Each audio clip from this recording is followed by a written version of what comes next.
여러분 안녕하세요. 네, 의특TV의 튜터쌤 정대희입니다. 그동안 안녕히 계셨나요?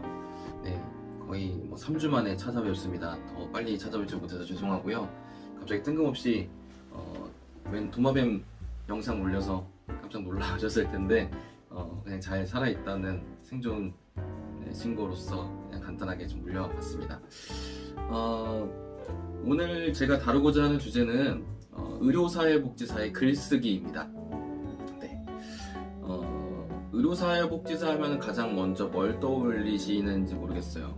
각각 다 떠올리시는 게 다르실 텐데 의료사회복지사의 역할 중에서 상담과 지원 이런 부분들을 아마 가장 많이 떠올리지 않으실까 싶어요.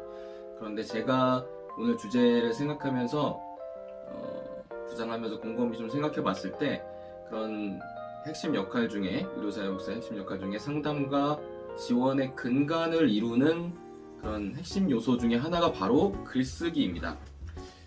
한번 생각해 보시면 상담을 하고 나서 그 결과물을 남기는 것도 이제 글이죠.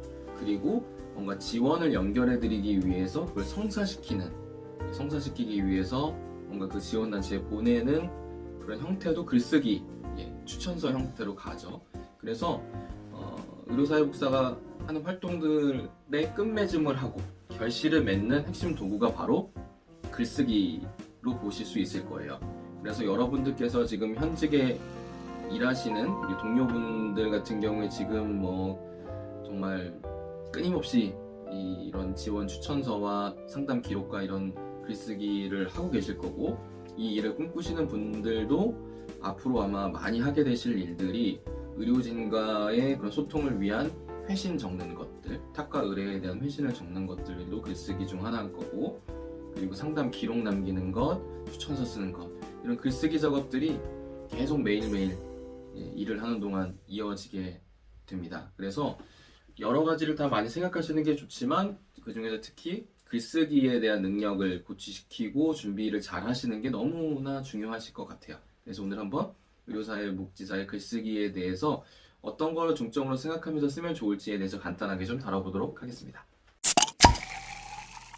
여러분들은 글쓰기에 자신감이 좀 있으신지 잘 모르겠어요. 저는 개인적으로는 글쓰기를 되게 좋아하는 편이어서 지금 페북이나 인스타나 티스토리 블로그, 그리고 브런치에도 작가로 등록을 해서 요즘에는 글을 안 쓴 지 좀 꽤 됐지만 21개 글을 발행을 좀 했었습니다. 글쓰기를 되게 좀 즐겨하는 편이었어요.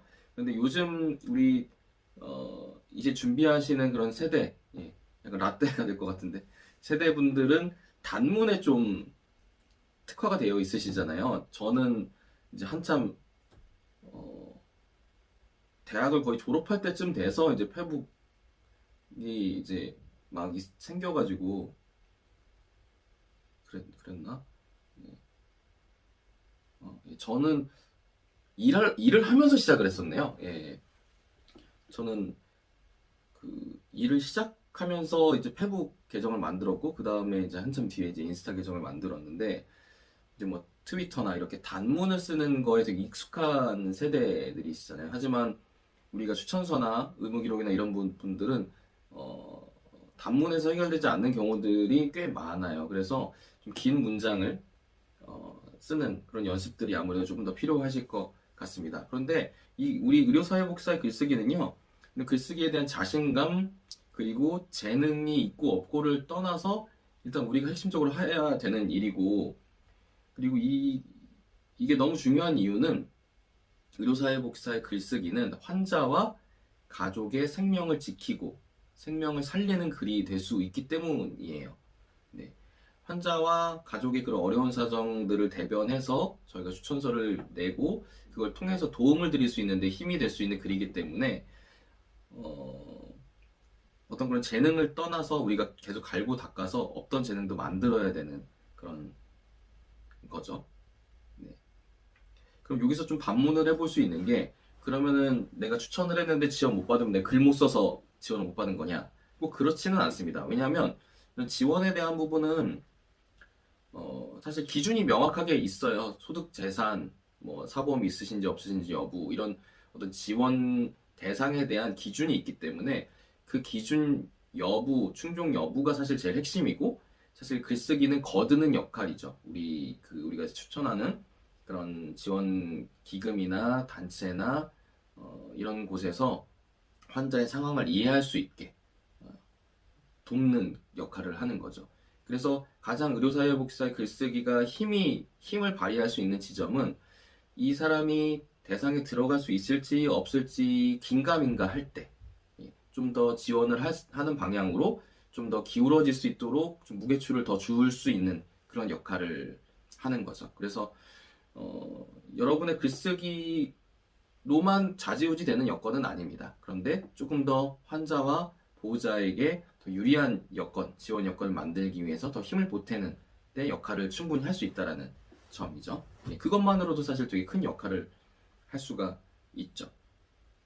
어떤 대상을 만났는데 지원 기준이나 어떤 단체들에서도 뭐 지원을 검토하고 있지 않은 분야거나 기준을 너무 훌쩍 넘어가는데 어려움이 있으신 부분이 너무 여실하다. 그런 경우엔 사실 다른 단체나 방송 모금이나 뭐 이런 정형화되어 있지 않은 좀 기준을 좀 더 유연하게 많이 둘 수 있는 곳에 추천을 이제 하셔야 되겠죠. 그래서 그 부분은 오늘 여기서는 논외로 하고요. 글쓰기를 할 때 어떤 점을 좀 생각하고 진행하면 좋을지에 대해서 아주 간단하게 몇 가지만 좀 짚어보도록 할게요. 첫 번째로는요, 일단 책임감 있는 글쓰기가 중요할 것 같아요. 아까 서두에서도 말씀드렸던 것처럼 내가 환자와 가족의 상황을 대변해서 지원이 필요합니다. 이분들께 도움을 주십시오. 라는 입장을 제가 대신 이제 써드리는 거잖아요. 예, 물론 구비 서류들 이런 것들로 다 갖춰져서 그런 서류들도 같이 내지만 이 상황들을 다 요약해서 한눈에 볼 수 있도록 정리하는 그런 역할들을 이제 하게 되는 거죠. 그래서 되게 책임감이 중요한 것 같아요. 책임감의 중요한 이유를 한 가지 더 짚어보자면 사실 내가 충분하게 이 한 환자를 뭐 지원하기 위해서 검토할 수 있는 아주 충분한 시간이 주어진다면 사실 뭐 크게 문제는 없을 텐데 아주 뭐 이런 지원들과 이런 부분들이 계속 몰려들고 이러다 보니까 그 바쁜 상황에서도 그 하나하나 놓치지 않고 잘 진행하기 위해서는 책임감이 그 무엇보다 되게 중요한 것 같습니다. 두 번째로는 환자의 개인정보와 환자의 권익을 침해하지 않는지를 좀 유심히 생각을 해보셔야 되세요. 우리가 환자 지원을 하고 추천을 하기 위해서 국가지원단체에 쓸 때에는 사실 서류도 조금 간단해지고 써야 되는 부분들이 그냥 정보들만 이제 적죠. 개인 신상에 대한 부분들, 뭐 동의 여부 체크하고 이렇게만 보통 진행이 됩니다. 국가지원단체들에서는 개인에 대한 금융자산이나 뭐 여러 가지를 다 조회할 수가 있기 때문에 뭐 여러 가지 서류들을 다 붙이지 않는 경우들이 있어요. 하지만 국가 지원으로만 다 해결할 수 없기 때문에 우리가 민간 지원 단체들의 지원 신청서를 많이 쓰게 되는데 거기는 사실 이런 개인 정보를 조회할 수가 없기 때문에 하나부터 열까지 그 지원 단체에서 제시한 그런 구비 서류들을 다 갖춰서 내야 됩니다. 그렇기 때문에 환자의 그 가족의 개인 정보를 어마어마하게 저희가 이제 취급을 하게 되는 거죠. 네. 그래서 이 지원을 하는 과정에 있어서 지원하는 그 국면에만 딱 이 정보를 저희가 활용을 하고 그다음에 지원이 끝나고 나서는 그 개인 정보도 이제 지원단체로 보내게 되면은 사실 자동적으로 이관이 되는 거지만 내가 뭔가 보관하고 남아있는 서류가 있다면은 환자 동의하에 폐기하고 이제 있는 게 중요하죠. 잊어버리는 게.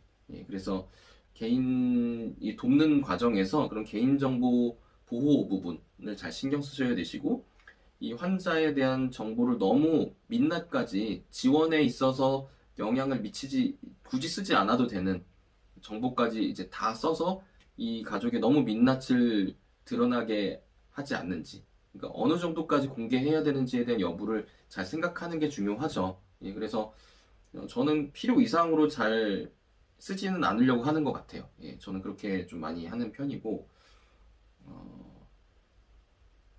예, 이런 부분들에 대해서 아마 고민을 많이 하시게 되실 거예요.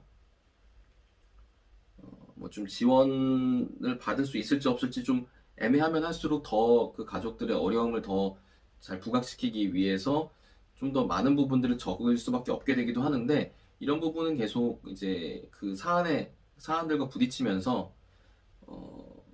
이제 방향성을 좀 다듬어 나가셔야 될 것 같긴 하고, 근데 그런 부분들이 개인의 가치관에 영향도 미치겠지만 그 나중에 소속되실 그 기관의 분위기, 그리고 그 소속된 팀의 어떤 컨센서스가 있을 거예요. 우리 팀에서는 누군가 추천할 때 이런 방향 중심으로 적는다라든지 뭐 이런 것들이 마련된 게 분명히 있을 겁니다. 그러면은 가급적 그 안에서 하려고 하되 계속 주변 환경들이 변하잖아요. 세상도 변하고 세상의 어떤 보는 그 관념들도 변하고 이렇기 때문에 그런 거에 맞춰서 계속 조금씩 변화들은 이제 필요하겠죠. 그래서 이런 부분들 생각을 하시고 챙기시는 게 되게 중요하실 것 같고요.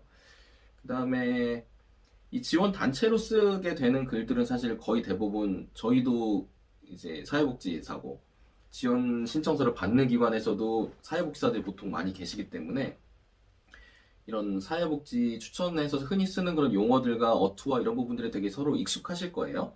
하지만 의료진은 또 다르죠. 예. 그래서 이제 그 의료진들과 이 지원에 대해서 의뢰 요청이 오고 저희가 검토한 부분이 이렇습니다. 지원 결정이 됐습니다. 이런 거를 회신할 때, 이런 소통할 때는 또 다른 형식의 글쓰기가 좀 필요할 수가 있습니다. 우리가 의료진들이 쓰는 의학 용어에 대해서 되게 낯설고 해석하기 어려운 것처럼 우리한테는 너무 익숙한 이런 지원 과정에서 쓰는 언어들이 의료진한테는 되게 낯설 수가 있어요. 그래서 의료진들께 소통할 때는 빠르게, 예, 지원 진행 여부에 대해서 빠르게 회신을 뭐 결정될 때마다 남기는 것도 되게 중요할 수가 있고, 그 다음에 이런 낯선 용어들에 대해서 잘 풀어서 이해를 쉽게 하실 수 있게 쓰는 것들, 우리한테 너무 당연한 게 되게 낯설 수고 있거든요. 그래서 그런 부분들에 초점을 맞춰서 쓰는 게 되게 중요하실 것 같아요. 그리고 또 중요한 부분이 모든 사람마다 각자 개인의 가치관이 있죠. 그 가치관이 뭐 종교에 기반한 가치관일 수도 있고, 그 가족의 문화에 기반한 가치관일 수도 있고, 뭐 개인이 뭐 성장하면서 부딪혀가면서 개인적으로 만든 가치관일 수도 있고 할 텐데, 이 내 가치관, 내 잣대에 의해서 환자를 막 재단하게 될 때가 있어요. 아무래도 사람이다 보니까 이런 여러 가지 사례들을 접하면서 아, 이건 좀 아니지 않나? 라고 하면서 내 판단에 의해서 이제 환자 추천에 대한 부분에 영향이 가지 않는지, 이거를 계속 좀 내 스스로를 계속 관찰하는 게 되게 중요하실 것 같아요. 그래서 이런 환자 추천을 할 때는 내 가치관이 아니라 우리 직업 윤리관에 맞는지, 우리 현장에 대한 윤리관에 맞는지를 중심으로 판단을 하셔야지, 내 개인 가치관에 의해서 내가 만나는 환자가 이런 환자, 내 가치관에 맞는 환자는 더 지원해주고 아닌 사람은 덜 지원해주거나 안 해주고 이런 식으로 가면 절대 안 된다라는 거죠. 그래서 그 부분도 되게 중요하실 것 같고요. 그리고 제일 마지막으로는 환자 중심의 지원 전략을 수립하는 것이 중요할 것 같아요. 환자가 아무래도 제일 주인공이고 핵심이죠. 다만 환자를 너무 옹호하기 위해서 윤리적인 이슈가 생기지 않게, 뭐 거짓을 얘기한다라든지 뭐 허위 서류를 낸다라든지 이런 선을 넘지 않는 선에서 환자 중심으로 지원 전략을 수립하는 게 중요하실 것 같고요. 이것과 연관해서 정말 마지막으로는 이 전문가로서 신뢰감을 줄 수 있는 글쓰기가 되게 중요할 것 같아요. 왜냐하면 나 하나의 그런 추천서가, 내가 발행한 추천서가 그 신뢰를 잃게 되면 일단은 환자 보호자가 일단 1차적으로 피해를 입고 저 자신도 피해를 입겠죠. 하지만 이런 일이 반복이 되면은 이런 추천서를 쓰는 그 중개 역할을 하는 전문가 그룹인 의료사회복지사 전체에 대한 그런 불신으로 이어질 수도 있고요. 그러면 이제 그런 지원단체들이 다른 이제 사회복지사 추천서만 믿고 진행하는 게 아니라 다른 부분들을 더 요구하게 될 수도 있겠죠. 그리고 어떤 그 해당 병원에서 계속 이런 문제가 발생한다 그러면 그 병원에 대해서 그 단체들이, 신뢰감 잃어버린 단체들이 지원을 잘 안 해주려고 할 수도 있죠. 그래서 이 전문가로서 신뢰감을 줄 수 있는 그런 글쓰기와 추천서 발행, 이런 부분들이 필요하지 않을까 싶습니다. 되게 원칙적인 부분들 중심으로 이제 다뤘고요.